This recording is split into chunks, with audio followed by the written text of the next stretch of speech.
Now, I want to be careful here, because everybody in this room believes they're busy, and I don't doubt it. You feel busy. You feel like there aren't enough hours in the day. You feel like if you just had a little more time, you'd finally get to the things that matter. The book, the business, the health, the relationships you've been meaning to tend to. But here's the question I want you to sit with. If you feel that way, and I know you do, then where is your time actually going?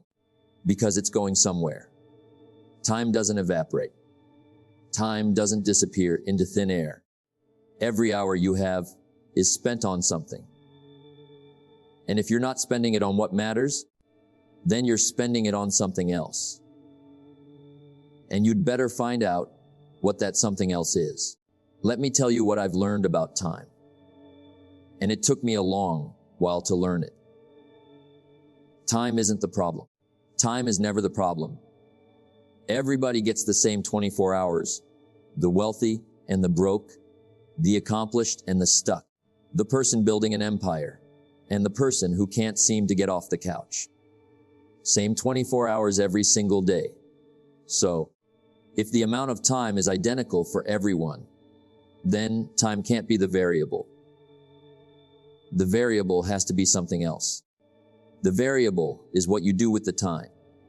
And more specifically, the variable is how much of your time slips away without your permission. Because that's the real thief, not the big obvious things, not the emergencies or the demands or the responsibilities. Those things you see coming, you plan for those. The real thief is the small invisible drain. The 5 minutes here, the 10 minutes there, the half hour you can't quite account for. The time you spent doing something you didn't even choose to do.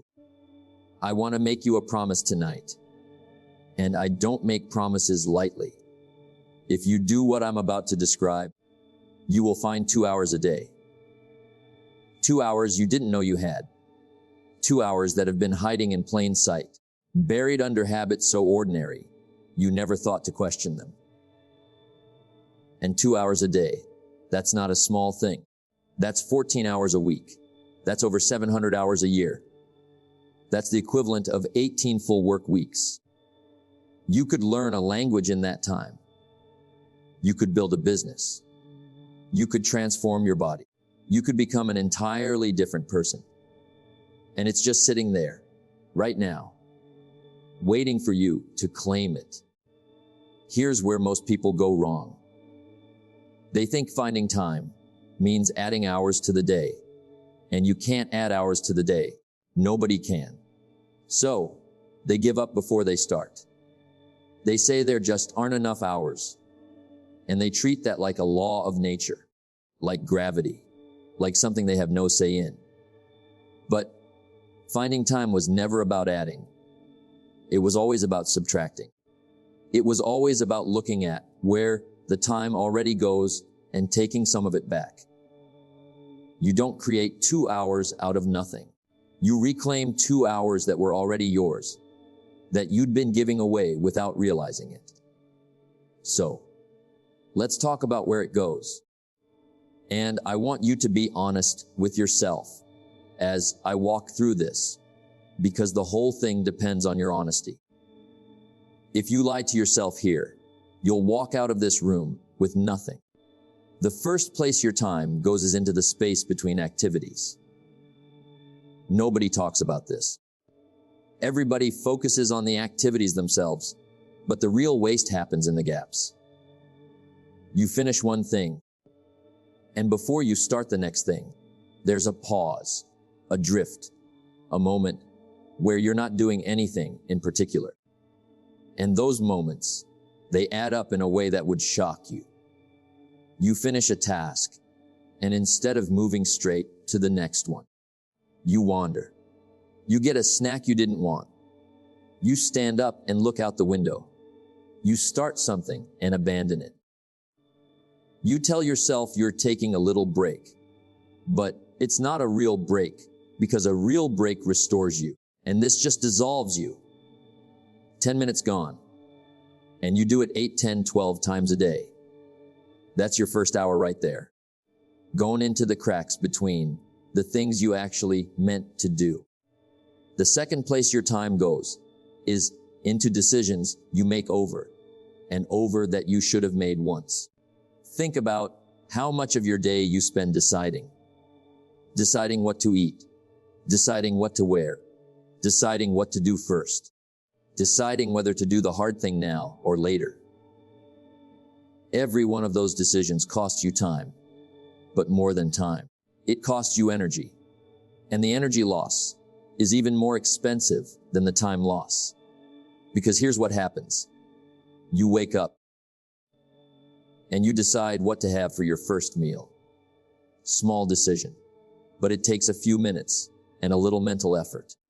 Then you decide what to wear. Another few minutes. Then you sit down and you decide what to work on. And you turn it over and you weigh it and you second guess it. And by the time you've actually started, you've spent 20 minutes deciding. And you're already tired from the deciding.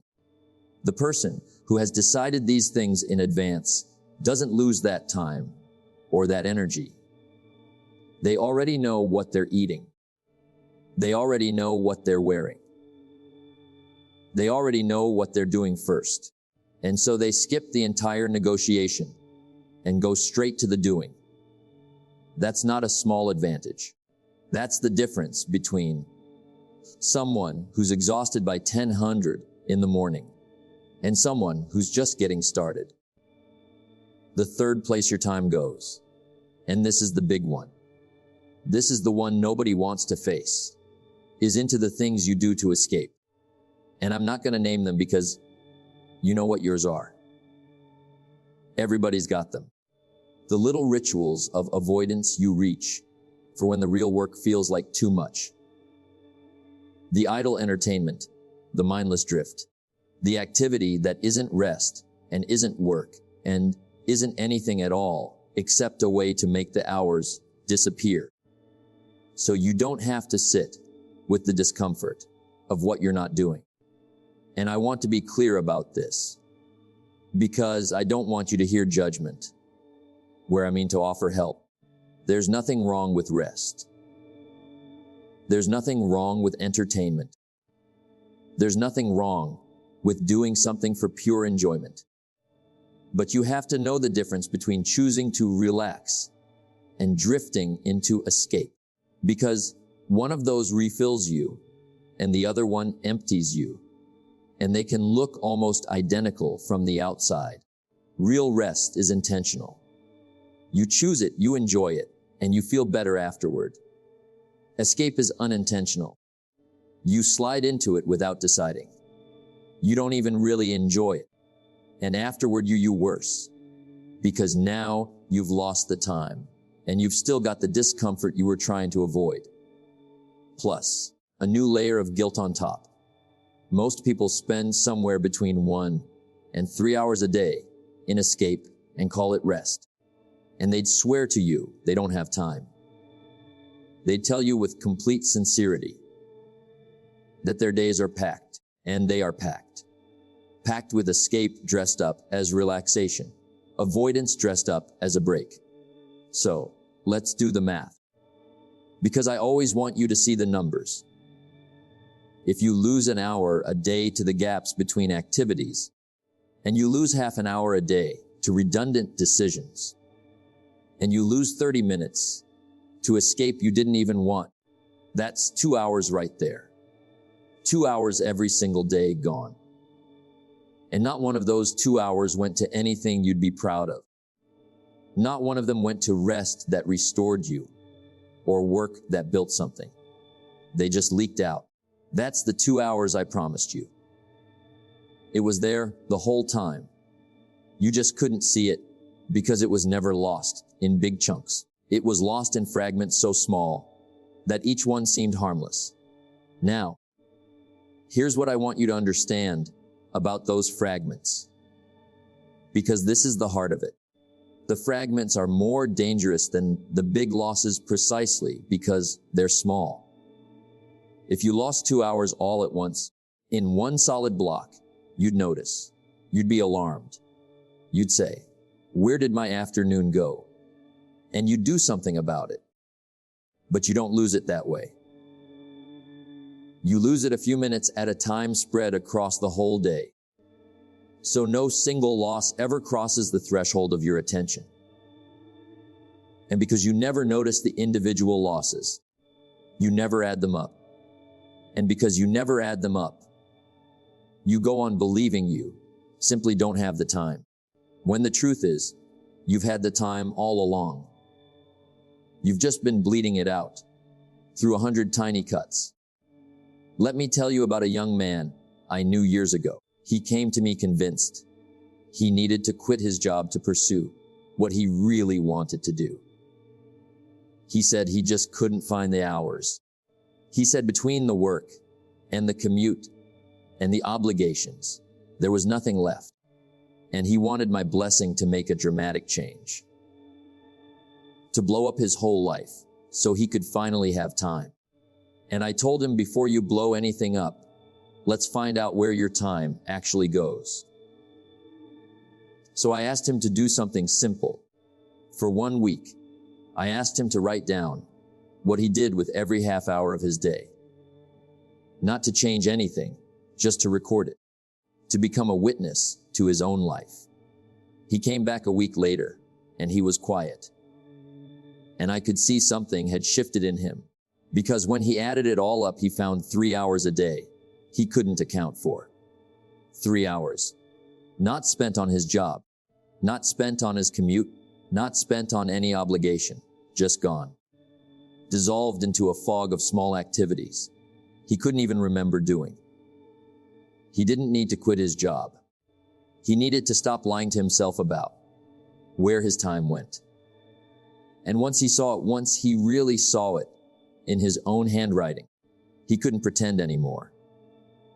That's the power of witnessing. You cannot fix what you refuse to see, and you cannot help but fix what you finally do see. So that's the first thing I want you to do. Before you try to change a single habit, before you build a single new routine, I want you to become a witness to your own time.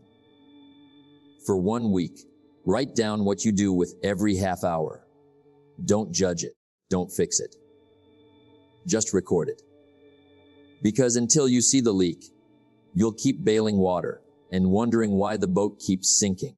Now, once you can see where the time goes, the next question becomes what to do about it. And this is where I have to correct a mistake that almost everybody makes. When people discover they've been wasting time, their first instinct is to attack the waste directly. They say, "I'm going to stop doing the thing that wastes my time." And they knuckle it for a few days. And then they collapse right back into the old pattern. 'Cause you can't beat a habit by fighting it. You beat a habit by replacing it. A habit is filling a need, even a bad habit, even a wasteful one. And if you just tear it out without putting something in its place, you leave a hole, and that hole will pull the old habit right back in. The escape you reach for isn't there for no reason. It's there because at that moment, you needed something. You needed a break, or a distraction, or a way to lower the pressure.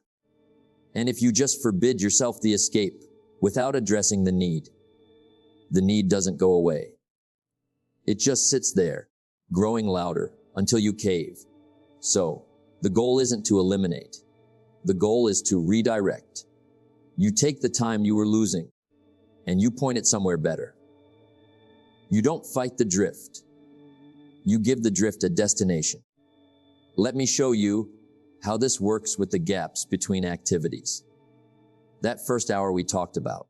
The reason you drift in the gaps is that you finish a task and you don't know what comes next. So, your mind reaches for the easiest available thing, which is usually the most wasteful thing. The solution isn't to force yourself not to drift. The solution is to know what comes next. before you finish the thing you're doing. The person who doesn't waste time in the gaps has a plan. When they finish one task, they already know exactly what the next task is because they decided it in advance. There's no gap for the drift to fill because the moment one thing ends, the next thing begins. The transition is seamless. There's no open space for the waste to rush into. That's the whole trick. You don't have to fight the drift if you don't leave it any room. Drift can only happen in empty space. Fill the space with a plan, and the drift has nowhere to go.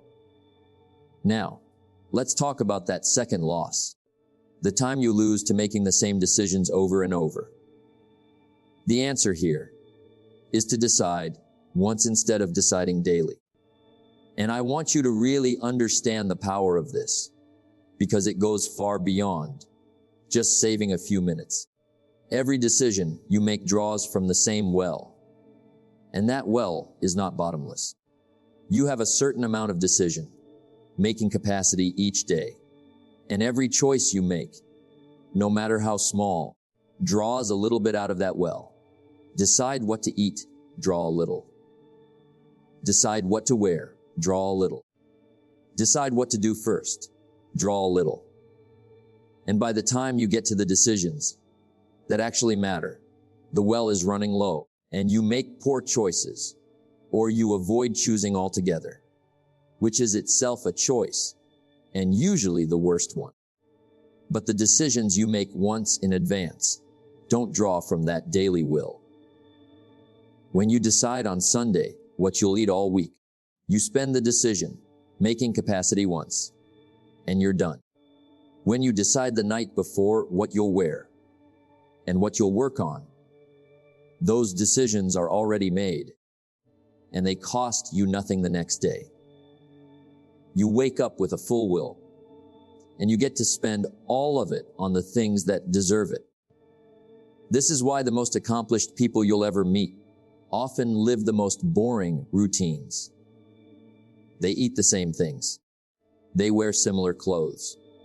They do things in the same order every day. And people look at that and think it's rigid or joyless or somehow limiting.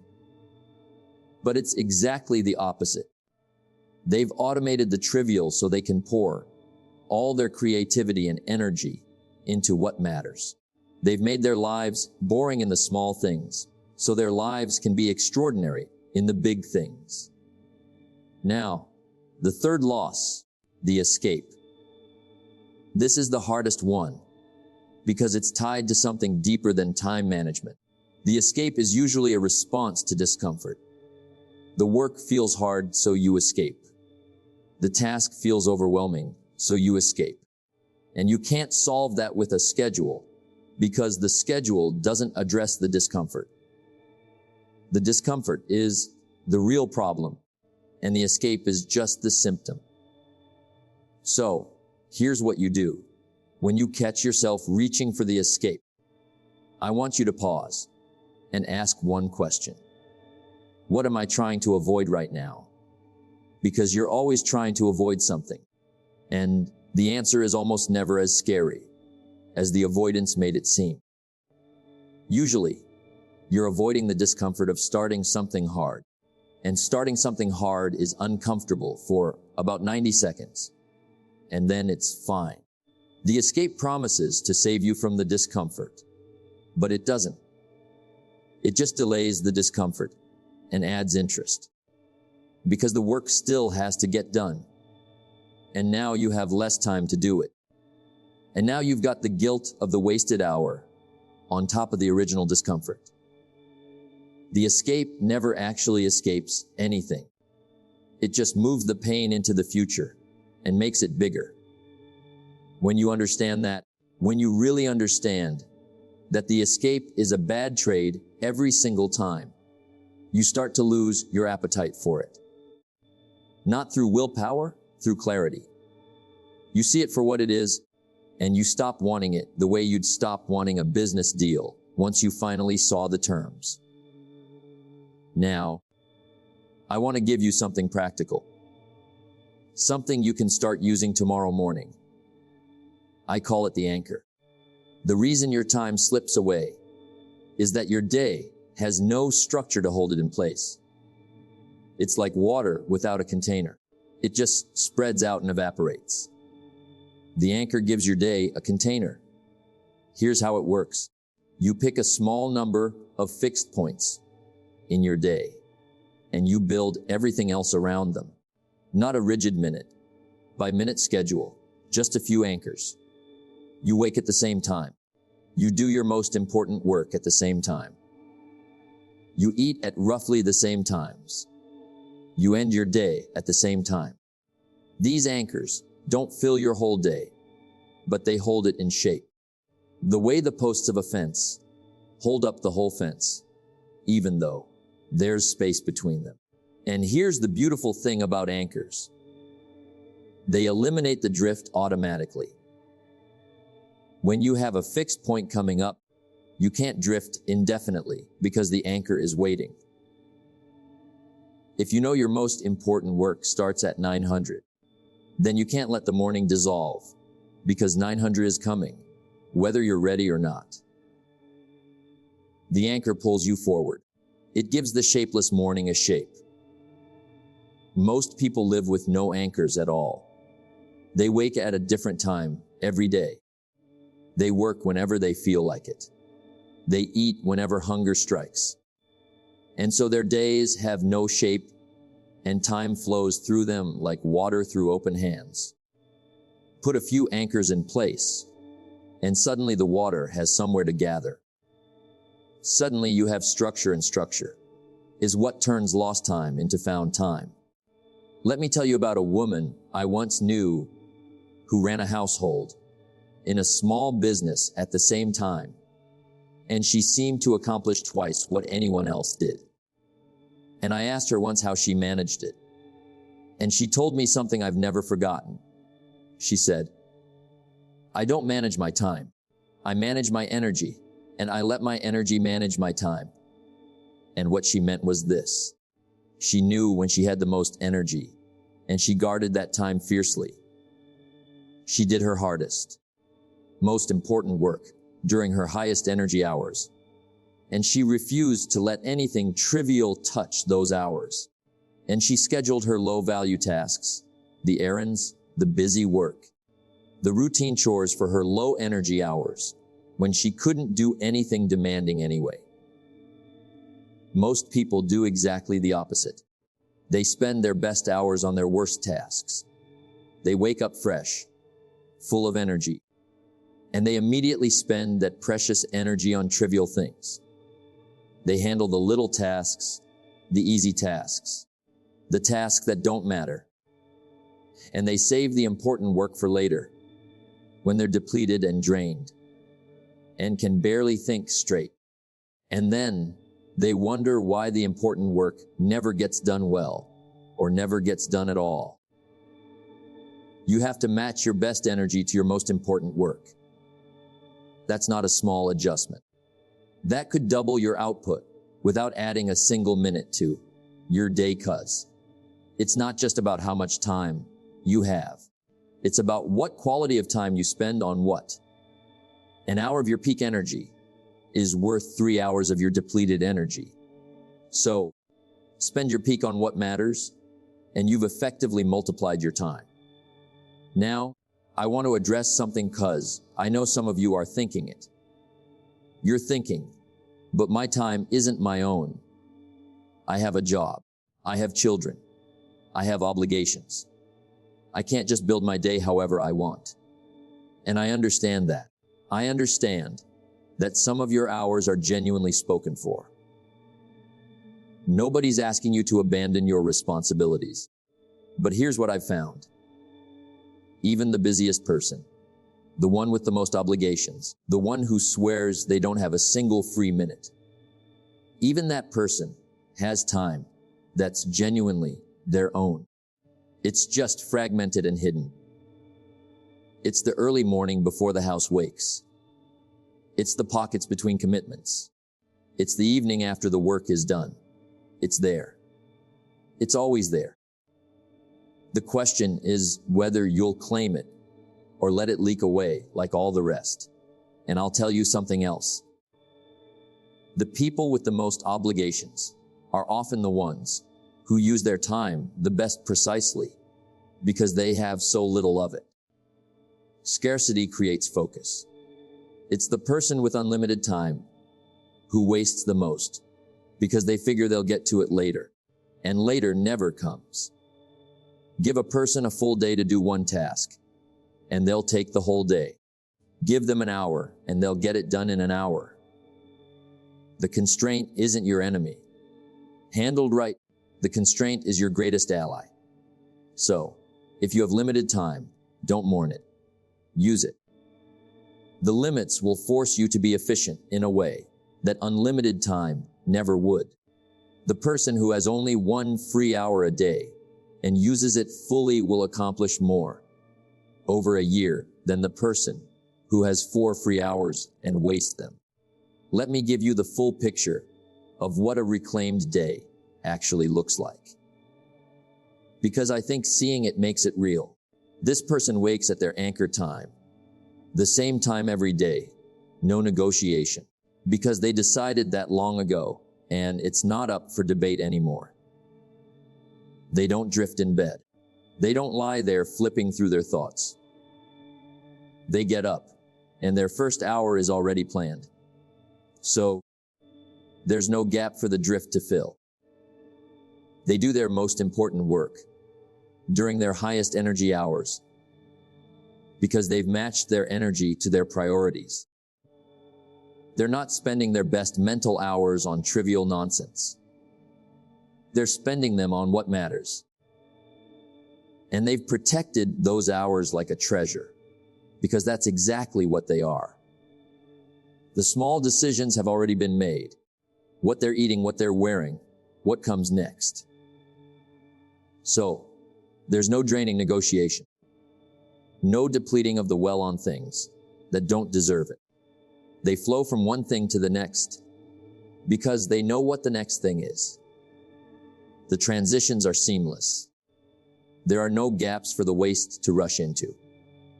When the urge to escape shows up, and it does show up because it shows up for everyone, they notice it. They ask themselves what they're avoiding. And they recognize the escape for the bad trait it is, and they let it pass. And they keep working. Not through gritted teeth, through clarity. They simply don't want the bad trait anymore. And at the end of the day, they take 10 minutes, and they decide tomorrow. They set their anchors. They choose their most important tasks. They make the small decisions in advance, so tomorrow's well starts full. And then they rest. Real rest. Intentional rest. Rest they chose, and rest that restores them. Because they're no longer confusing rest with escape. And that person at the end of a year has found their 2 hours a day, 700 hours. And they've poured those 700 hours into something that matters. And they've become someone that the person who kept leaking time could never become.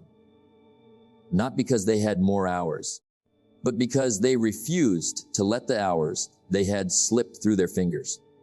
Now, I don't want you to hear all this and feel overwhelmed, like you have to change everything at once.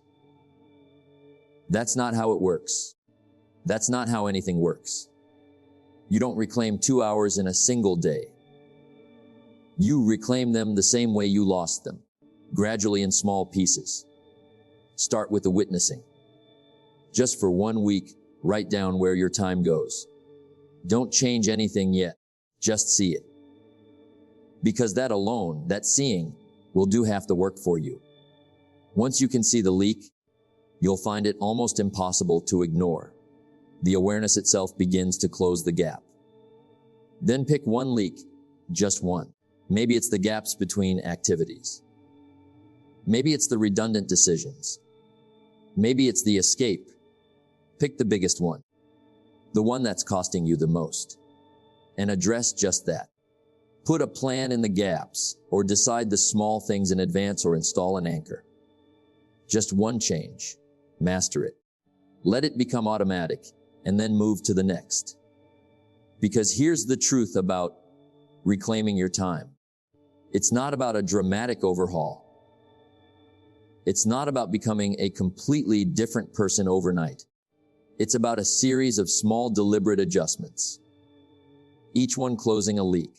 Each one reclaiming a few minutes until the few minutes add up to the 2 hours that were always there. And the 2 hours are always there. I want you to hold on to that. Because it's the most hopeful thing I can tell you. You are not short on time. You have never been short on time. You have exactly as much time as every accomplished person who ever lived. The difference was never the amount. The difference was the stewardship. The difference was that they guarded their hours. And you gave yours away. They saw where their time went, and you never looked. They built structure, and you lived in the fog. And every one of those differences is a difference you can close starting tomorrow morning, starting with your very next hour. So here's what I want you to do. Tonight before you sleep, decide one thing. Decide what your first anchor will be. Just one. What time will you wake? And what will you do in that first hour? Decide it now, when your mind is clear. When the emotions of tomorrow morning haven't arrived yet, write it down. And then honor it. Not because you'll feel like it, but because you decided it. And when tomorrow comes and the drift tries to pull you back into the fog, when the escape whispers that there's no rush, when the small decisions try to drain your well, you'll have one fixed point to hold on to, one anchor, one decision already made. And that one anchor will begin to give your day a shape.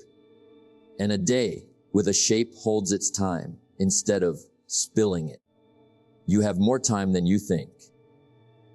I told you that at the start, and I'll tell you again now, but this time I hope it lands differently. It's not a comfort. It's a challenge. Because if you have more time than you think, then the life you say you want is more available than you've been telling yourself. The book is writable. The business is buildable. The health is reachable. The relationships are mendable. They were never out of reach because of time. They were out of reach because of what you did with the time. And that, unlike the number of hours in a day, is something you have complete power to change. The clock you cannot argue with. But what you pour into the clock, that has always been yours to decide. It's yours right now. It's yours tomorrow morning. And the moment you start treating your hours like the treasure they are, instead of the small change you've been